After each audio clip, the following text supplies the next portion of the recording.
Hello everyone, welcome back to Coach Craig Sports. This is Fantasy Football 101, a beginner's guide to fantasy football. This is going to be episode number 5. Today we're going to be looking at roster form. First off, I'd like to give a shout out to Nathan K and Logan. They both commented on 2 of my videos so far. Just giving them a shout out. We're going to answer a couple questions they had real quick before we get into the regular part of the video. So Nathan K asked what my favorite team was. My favorite team was actually the Houston Texans. I like Marshall Faulk a lot growing up, and kind of the Rams and Marshall Faulk, they kind of died off around the time the Texans came in the league, and I really got into football myself. Since they were the new team, I just kind of went ahead with them and been a fan ever since. And another question he asked was how many leagues are too much or too many to be in during the same season. I think that varies person to person, but if you're starting off, I probably stick with like 1 or 2 leagues just to kind of get your feet wet. He asked if I pick up the same players in different leagues. For this question, I think there'll be some players that you'll try to target in every league. Last year, all my teams ended up with Lamar Jackson, which was great, but I got him in about round 9 or 10 in every league last year. I grabbed Miles Sanders probably in like that 6 to 7 to 8 range last year as well, and in every league. Then one of my late round wide receivers last year was D.D. Westbrook that I grabbed in every league. It didn't quite work out. I grabbed him because Nick Foles likes throwing a slot receiver a lot. Then, of course, as we all know, Nick Foles got hurt, so that one didn't quite pan out. I had Aaron Jones in 2 of my leagues and Chris Carson in 2 of my leagues as well last year. So 2 out of the 3 main leagues that I was in. In general, I'd say you don't want to draft too many of the same guys, especially if you're in multiple leagues, just because you want some variance. Because if you draft the same guys for every league, and if your team bombs, then your team bombs in 2 leagues, and then you're fighting on waiver wires and trades trying to fix the team in each league. And then Logan mentioned some things that he'd like to see, do's and don'ts of fantasy football, kind of players not to draft, or players that I like, how and when to make trades, stuff like that. So these are going to be in future videos. So the next video actually after this one is going to be kind of over the waiver wire process. So waiver claim priority, fab budget. I'm going to see if I can give you guys a good display of this and explain how that all works. Then we might talk about trades in that video as well. It's kind of what to look for, when to make trades, how not to make too many trades or overreact and make trades too early. So with that being said, we're going to go into the focus of this video, which is going to be different types of roster formats. So I made this little presentation. The first roster format I'm going to go over, I'm going to call this kind of the old standard rostered format. So I've been doing fantasy football for about 15 years now. This is probably the format that was most common when I first started. And that being 1 quarterback, 2 running backs, 2 wide receivers, a tight end, defense, and a kicker.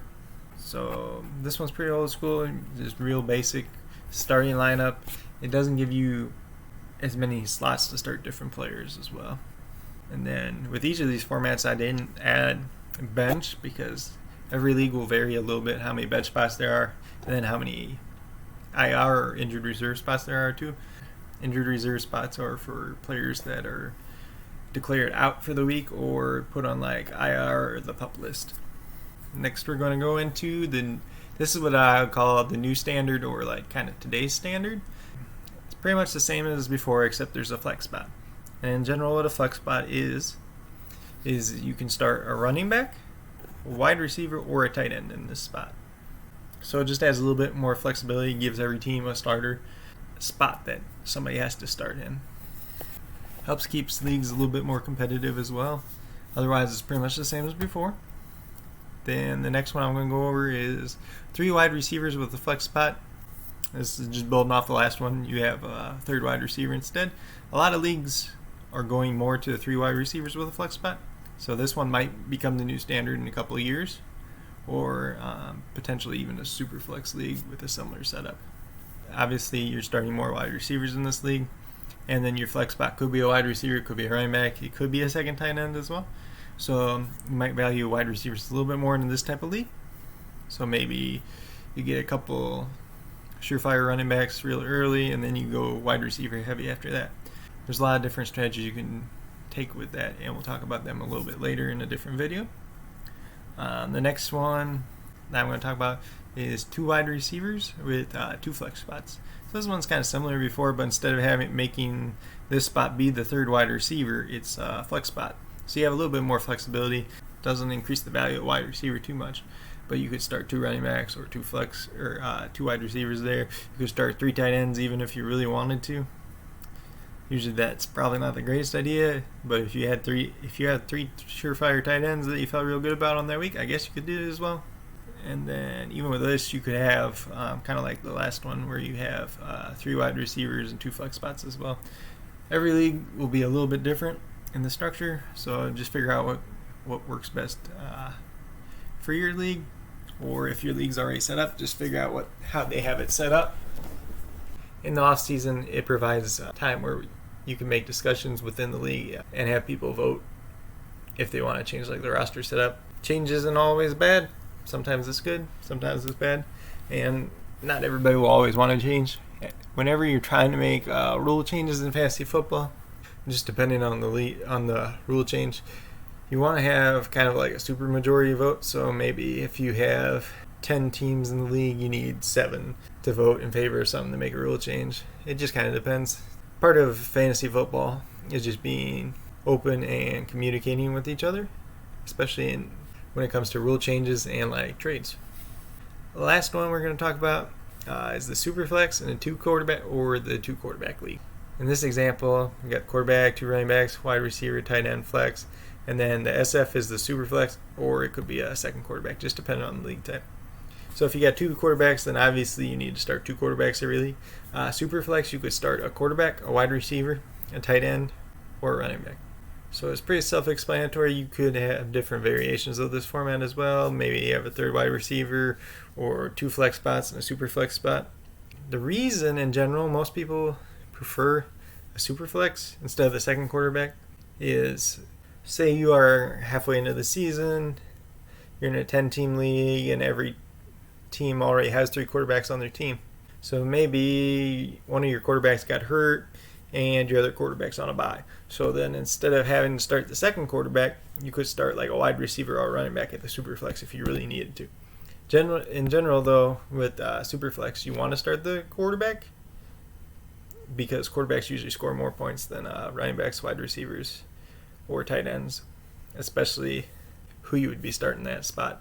Because if they were going to score about as many points as your Superflex quarterback, they'd probably be in your starting lineup somewhere else, unless your team's totally stacked. Then I'd say with drafting in a Superflex or a 2 quarterback league, you're going to take quarterbacks a little bit earlier than you probably normally would. You're most definitely going to take a second quarterback in these type of leagues because obviously you're starting 2 quarterbacks a week and you're going to want to take a 3rd quarterback too in these type of leagues. Some teams will even take 4 quarterbacks just to kind of have some stability in case somebody gets hurt, because the waiver wire in these type of leagues is going to be really dry. If you're in like a 12-team league or more, you're going to want to make sure that you have 3 quarterbacks, because then when the bye week comes, you got a quarterback to put in there. Or if one of your quarterbacks get hurt, then you're not fighting over the waiver wire for his backup. These are the most common roster formats in fantasy football today. Nowadays, there's some leagues that are trying to get rid of the kicker position, just in general, because the kicker position is kind of luck-based. Week to week. So your kicker might have a bunch of points one week, not much the other week. I kind of talked a little bit before about how I target kickers. Usually try to get somebody that's on good scoring offense so they don't put up a 0 or a goose egg on you. Or a kicker on a team whose offense is able to move the ball down the field but not necessarily good at scoring touchdowns. If you guys have any questions about these roster formats, let me know.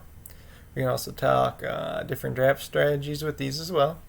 I was talking to Nathan down in the comments. He was asking about different ways to get in contact with me. You can contact me via the Facebook page, Coach Craig Sports. If you haven't already, check that out. Leave us a like on there. My plan is also to make an email, which would probably be like CoachCraigSports@gmail or something like that. I haven't made it yet.